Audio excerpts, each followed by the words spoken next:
I congratulate you for your graduation.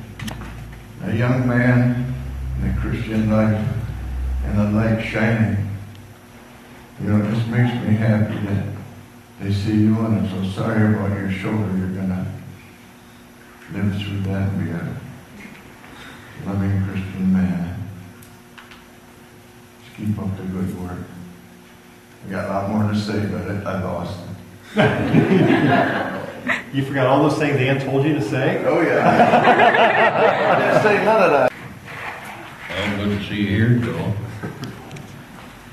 I admit I didn't know who Joe was until he was about 2 weeks old.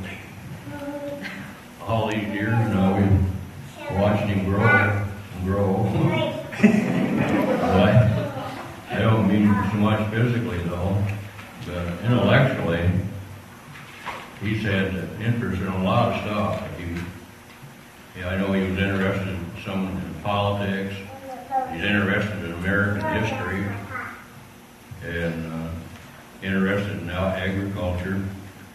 And I think the more he knows about all these things, the better the base he has for his life, for make a decision on what he's going to do. I can see if he can continue his education, he might be someday Secretary of Agriculture or maybe even a senator. But finishing a high school education, really, all this means, Joe, is tomorrow is the first day of the rest of your life. And you got to keep trusting the Lord for direction to know what you're going to do. And not get, like your dad said, get sidetracked by somebody, foolish ideas or something that'll make your life difficult. So, we wish you all kinds of luck, Joe. Don't happen often. I won't mention what Shane was telling me about our wedding. Our re-wedding or renewal of vows. Joseph was there too. We won't tell that story. I'll save it for later. Joseph, it's been joyful to watch you grow. I've known you since you were probably 2 or 3 years old.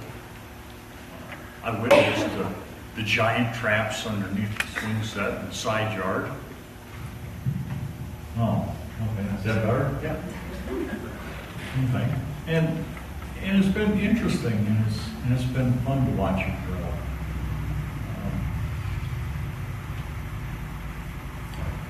But it's been amazing to watch you mature. You've grown just immensely. My thoughts are you would make any parent proud to have you as a son. I'm really grateful for the way that you turned out, Joseph. I love you a lot. I think that you've done a number of amazing things in the interests that you have in the politics, in the agriculture, in the history. I think the future can be just beyond belief and amazing for you. Keep your goals high and your path straight as it has been. I appreciate you, Joseph. I'm proud to call you my friend, my brother. Thank you. This is Dave Carter. He's Charlie Ann's dad. He's going to have fun with me for a long time. A lot to say. I've known Carl and Karen since Charlie was a baby. Really didn't know Joe much, just other than he was running around, But he's, over the years, and then losing track of everybody for, a couple of years, not going to church camp and everything, and then running into my store and getting him to come out to the Civil War stuff, and then these two I mean, What can you do? you know, and then, past couple of years, just watching him grow and grow more as a real man, you know, learn respect and everything else he's been doing. So, proud of him, and he's got a lot of stuff to do, so we'll make sure he does it right. Joseph's boss out of the farm. This is one of the few times I've cleaned too, so. Joe's been an awesome worker, and like, I was thinking about, I can speak really to like his work ethic and everything, which is great. He's been a key employee with us for the last 2 years, kind of our go-to guy. But I was kind of thinking of like what makes him, Joe's like a little bit different than most 18-year-olds you meet, and certainly different than I was when I was there, and I was kind of thinking about it. I think, beyond just like work ethic and maturity, I think one of the kind of striking things is kind of his selflessness. Like, there's not a lot of guys, I don't know, when I was 18 and like a lot of guys I see, we kind of were like self-focused. It's more about where our lives are going, our relationships, our whatever's going on in our life, and that's kind of the common thing. Whereas Joe is the kind of person who works for me all day, will help someone out with hay at the end of the day. He's someone who will work hard and fast. We'll push him at our farm and then come and help out here at church on lunch hour. And so I think that's just kind of one of the things that I've enjoyed seeing the most out of Joe. I really appreciate knowing him. Yeah. You all need to know that in the homeschool community, there's something terribly, terribly wrong. You see, in the homeschool community, we have no one to blame but ourselves. We can't blame the schools. We can't blame a bad teacher. We can't blame poor curriculum. Whatever we get at the end, it's all our fault. And so what we do is we labor extensively over curriculum choices. We compare, we read, we talk to other moms. We read and we study about learning styles. We labor over teaching methodologies. We read books. We attend conventions. We work day to day teaching reading, writing, and math. Sometimes we hide in the bathroom when we can't, for one last time, sit and watch a child mess up or switch around the O and the U sound one more time. So we hide in the bathroom. Sometimes we eat secret stashes of chocolate when we can no longer. Jenny's laughing, she understands. When we can no longer, one more time, listen to a child read word for laborious word, and for an hour, listen to them go through a paragraph. So what is terribly wrong in the homeschool community is that when we finally have labored and get this child to the point where they have graduated high school, we give the child a diploma. When actually, it's really the parents who are graduating. And really, I don't know what you've done, but really your dad and I should have a diploma. It's all backwards. It's all backwards. So really today is my graduation day. But Joseph today isn't about finishing an academic course of instruction or receiving a diploma, which we did remember to make, that states that you are done with high school. Today is about our confirmation placed upon you that you are spiritually mature enough and have adequate discernment to lead and direct your own education and training from here on. That's why we have asked the leaders of our church to gather, and Fred, and then Dave and Fred Monroe, to come and to confirm what we have seen in you. They've each known you and shared life with you in different situations and different lengths and places of time, and so that's what today is about. Today isn't about how well you did in math.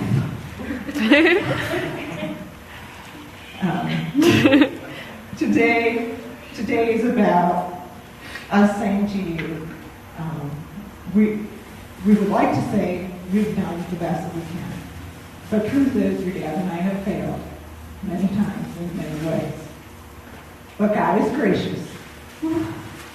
And we feel that this is the time and that you are ready to take your education, your further training, and to be responsible for it yourself. We have worked with you to bring you up to this point and have continually given you more and more ownership over your education, over scheduling your study time and things like that, over picking your curriculum. And now as you are going to go out and you're going to go into education that is going to be secular, that is not going to be based on the faith, we feel like you have enough grounding, enough spiritual maturity and discernment to be able to handle that and not to be formed by it. So that's what today is about. God's given you many gifts. He's giving you the gift of hard work. Very quickly, among our neighborhood, you're getting very, very many calls to come and help because people knew you were a good worker.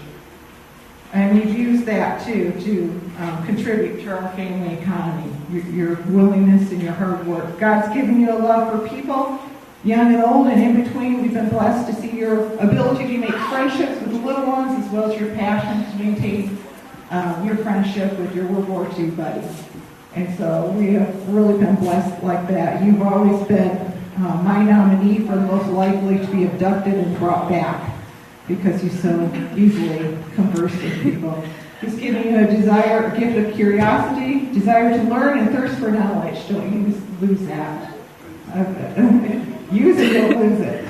I was so encouraged the other day when you were talking about signing out for classes, and you wanted to get your welding certificate and the certificate to drive the Bobcat, and you wanted to go to ag, and you wanted to do some political science and everything like that. So I'm not sure how you're going to fit it all in, but go for it. He's given you the gift of growing up in the parsonage. You have benefited from the very, very best of the church, and also the very worst. You've seen it all. You've seen things that a lot of people in the church don't know go on. And this is a gift because someday God's going to call you away from our little body here, and He's going to place you in another body. And you have a special gift you can give to that pastor and his family, and that is that you understand. And there's very few who can say that. God's given you the gift of leadership. You understand leadership isn't about sitting on a committee, making decisions about what other people should do or have. You understand leadership is about being the first to show up and the last to leave. Leaders don't have to be told or asked to help. They just do it. Leaders give and leaders serve. And you've shown those traits. You've been a joy to teach, as well as a frustration. I thought you would never learn to read. And if you did ever learn to read, surely one of us would not live through it. You have this strangely wonderful ability to bring me right to the brink of irreversible insanity. And then, as I am teetering ever so precariously on the edge, at the last possible second, you jerk me back to solid ground. But I have never seen anyone with such a gift for me. You've been blessed, we've been blessed that our adult children still desire to live at home. That means they are either too cheap to pay for their own place or they're too poor. But either way, it has been a blessing to have you and Ellie still at home and that you desire to be there. to be part of the family still. And our home, well, far, far from perfect, has all the warmth and caring of an insane asylum some days. And for all the protesting I do about the crazy things that go on, like a very certain, very tall son rolling around on the floor outside of my bedroom door at night, howling like a cat. I really love every minute of it, but don't expect the protesting for me to stop. But we love the comings and goings, the friends, the challenges, the craziness of it all. Joseph graduation speakers across the country will tell graduates, the future is yours. You can be anything you want to be, and you can do anything you want to do. Reach for the stars. Don't listen to them. It's a bunch of pagan, humanistic gobbledygook. The future belongs to God. It doesn't belong to you. He's in the future. You cannot be anyone you want to be. God made you. And He made you unique and with certain purposes that He wants you to fulfill. To try to be anything other than what God has made you to be will just create frustration and distance between you and God. And you will still be who God made you to be. Be fully who God made you to be. And desire just that. And don't do just anything you want to do. Do what God has called you to do. And don't reach for mere stars, but reach for the very maker of the stars. He is your foundation. And we are very, very pleased to have you as our son, to have you as part of this church, and to be able to present to you today your diploma, which I'm going to let your father, which is not signed yet.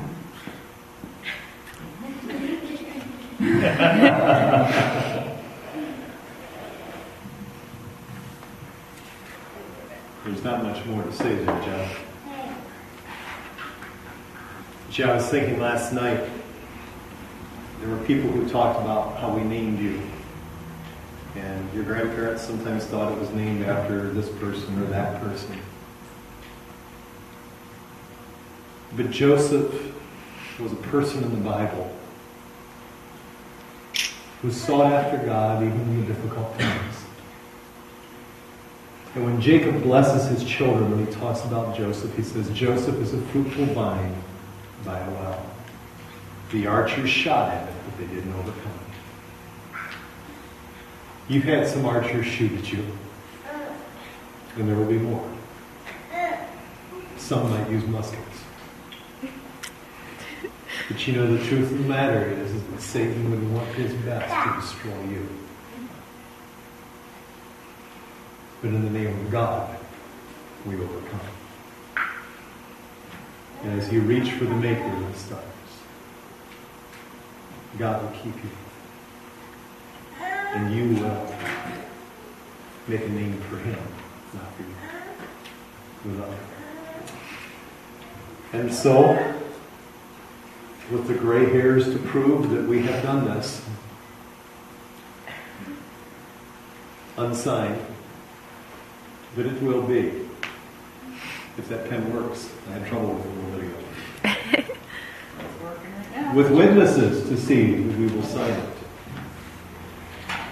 It says, this is to certify that Joseph Arthur Cecil has completed a course of study meeting the standards of our home school and is therefore awarded this high school diploma on this, the 25th day of August in the year of our Lord, 2013. And that's from the Maple Hill Christian Academy. That'd be us. Oh, it ran out and started. I love it. Hey, Carl, this is partially Ellie's fault for praying for Shush, Fred, shush. We blame that on her all the time.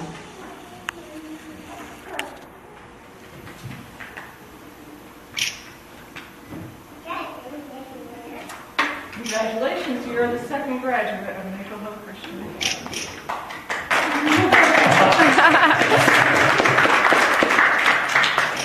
Wait. Oh, get together. Get together. Oh, get together. Together.